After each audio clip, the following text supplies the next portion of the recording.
एक दिन कमला सड़क किनारे पैदल ही कहीं जा रही थी। तभी उसकी नजर एक गाड़ी पर गई।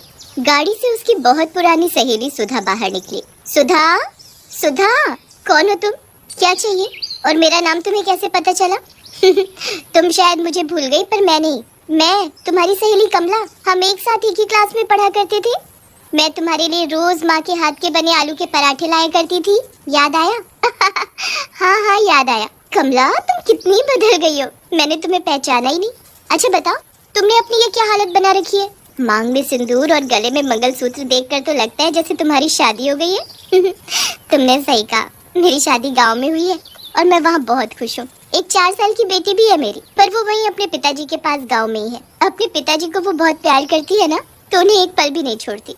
मुझे यहाँ कुछ काम था, इसीलिए आई थी। ओह माय गॉड, ये तुम क्या बोल रही हो? शहर में पढ़ी लिखी और शादी गांव में, कैसे रहती होंगी तुम वहाँ? मुझे देखो, मेरे माँ बाप ने मेरी शादी एक रईस खानदान में की है। आराम से एसी में रहती हूँ, और तो और 2 कदम चलने के लिए भी मैं गाड़ी में ही जाती हूँ।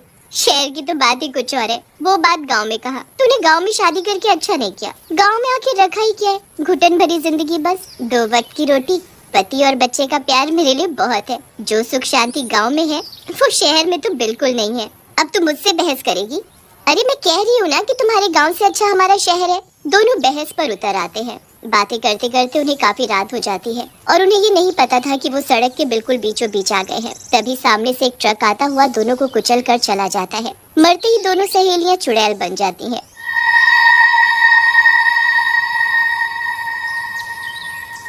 एक शहरी चुड़ैल, दूसरी गांव की। मैं मर गई कमला, मैं मर गई। वो देख, मैं वहाँ मरी पड़ी हूँ। मुझे किसी ने नहीं बचाया। काश कोई मुझे बचा लेता। अब मेरा क्या होगा? तुम तो अपने लिए रो रही हो और मैं अपनी बच्ची के लिए। अब क्या होगा मेरी बच्ची का? वो बिना माँ के कैसे रहेगी? अरे हाँ, मैं तो भूल ही गई थी। उसके पिताजी उसकी माँ से भी ज्यादा उसे प्यार करते हैं। वो संभाल लेंगे उसे। अगर तुम हमारे गांव में होती तो तुम एक खरोच तक नहीं आती। तुम फिर शुरू हो गई। ठीक है, फिर अब से हम एक काम करते हैं। तुम यहाँ शहर में रहोगी और मैं गांव में। तभी पता चलेगा कि गांव अच्छा है या शहर। फिर क्या था, दोनों एक दूसरे की जगह बदल लेते हैं।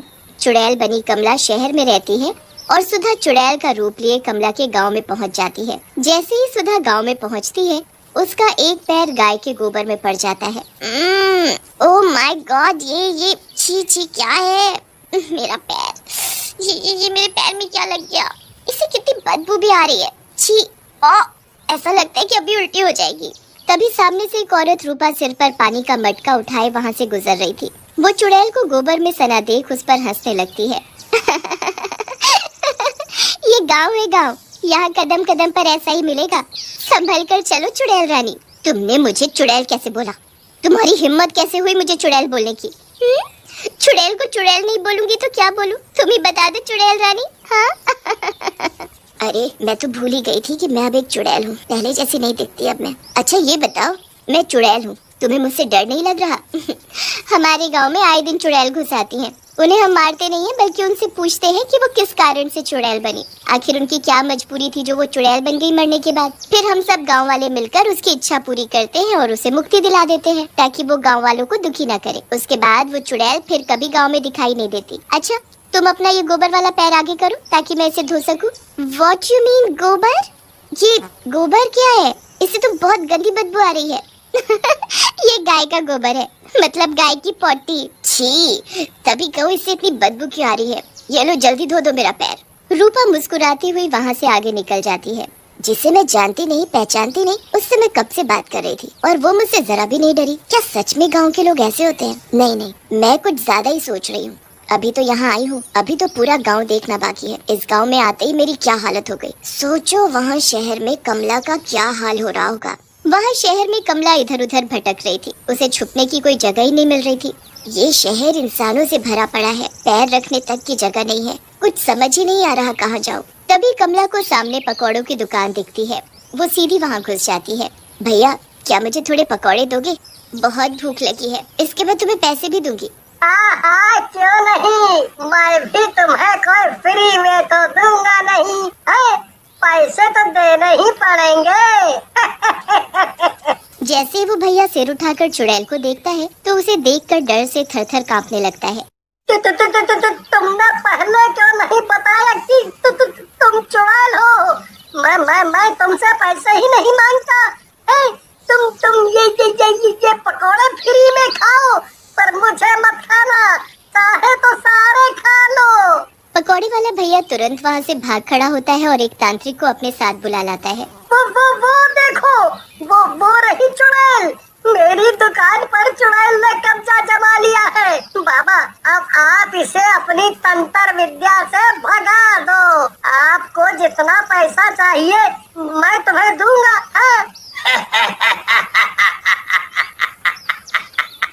ऐसी पता नहीं कितने ही चुड़ैलों को हमने भस्म किया है। ये चुड़ैल हमारे सामने कुछ भी नहीं है, अभी देखो।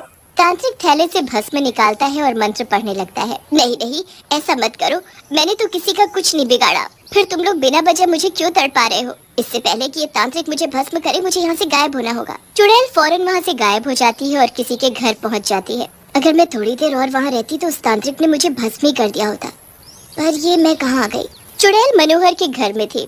मनोहर जैसे ही नींद से उठता है, उसकी पत्नी उसके लिए कॉफी लेकर आती है और मनोहर के हाथ में थमा देती है। चुड़ैल चुपके से ये सब देख रही थी। छी, कितने गंदे लोग हैं ये। बिना हाथ मुंह धोए, बिना नहाए कैसे बिस्तर में ही चाय पी सकते हैं? हमारे यहाँ तो उठते ही सब सबसे पहले नहाते हैं और उसके बाद पाठ पूजा, फिर जाकर चाय पानी करते हैं।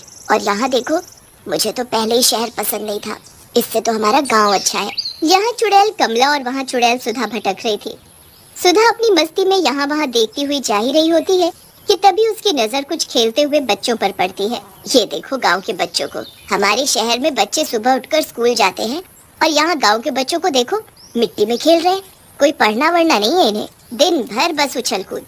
तुम बच्चे यहाँ क्यों खेल रहे हो? स्कूल क्यों नहीं जाते? ये तो चुड़ैल है। माँ, बचाओ।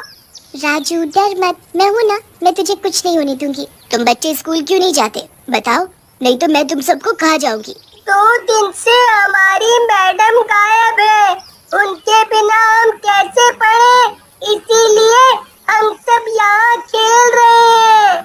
गायब है? पूरे गांव में क्या एक ही मैडम है तुम्हारी? हमारे शहर में तो कितने सारे स्कूल हैं, उनमें पढ़ाने वाली कई टीचर भी होती हैं। और यहाँ देखो। अच्छा, तुम्हारी मैडम का नाम क्या है? बस फिर क्या था, मैडम का नाम सुनते ही चुड़ैल चौंक जाती है। वहाँ पूरे शहर में भटकने के बाद कमला अचानक सुधा के घर पहुँच जाती है और सामने दीवार पर उसकी तस्वीर देखकर चौंक जाती है। ये तो घर सुधा का मालूम पड़ता है। हाँ, ये सुधा का ही घर है। उसकी तस्वीर यहाँ है तो उसी का घर होगा ना ये। पर घर में कोई दिखाई क्यों नहीं दे रहा है? तभी उसे घर में कोई आदमी घुसता हुआ दिखाई देता है और साथ में कोई औरत भी होती है। अच्छा हुआ जो वो सुधा अपने आप ही मर गई और मुझे उससे छुटकारा मिल गया, नहीं तो हम दोनों एक दूसरे से कभी नहीं मिल सकते थे। बिल्कुल सही कहा पतिदेव, उसके मरने के बाद ही तुम मेरे हो पाए। अगर वो नहीं भी मरती ना तो मैं जरूर उसे मार देती। चुड़ैल चुपके से सब देख रही थी।